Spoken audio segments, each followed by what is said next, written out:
اللہ کی توحید، اللہ کی وحدانیت، یہ رسول اللہ صلی اللہ علیہ وسلم کا اختلاف کا سب سے بڑا سبب تھا۔ اہل مکہ کے ساتھ مخالفت کی سب سے بڑی وجہ تھی، اہل مکہ اس بات سے اختلاف نہیں کرتے تھے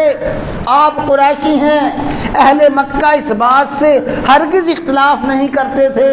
آپ ہاشمی ہیں، اہل مکہ اس بات سے ہرگز اختلاف نہیں کرتے تھے آپ کی ولادت مکہ میں ہوئی ہے، پیر کے دن پیدا ہوئے ہیں، آپ کی ولادت عبداللہ کے گھر میں ہوئی ہے، آمنہ کے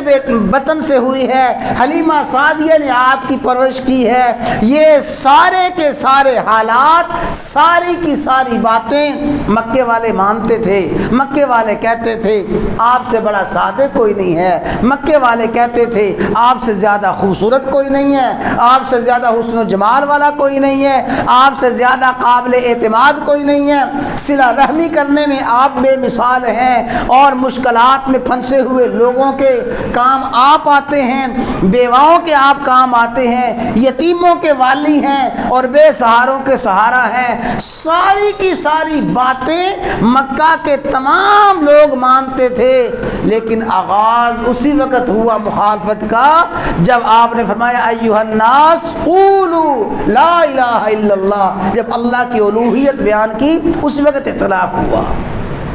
اور میرے بھائیوں یاد رکھیں، یہ جو مسئلہ توحید ہے،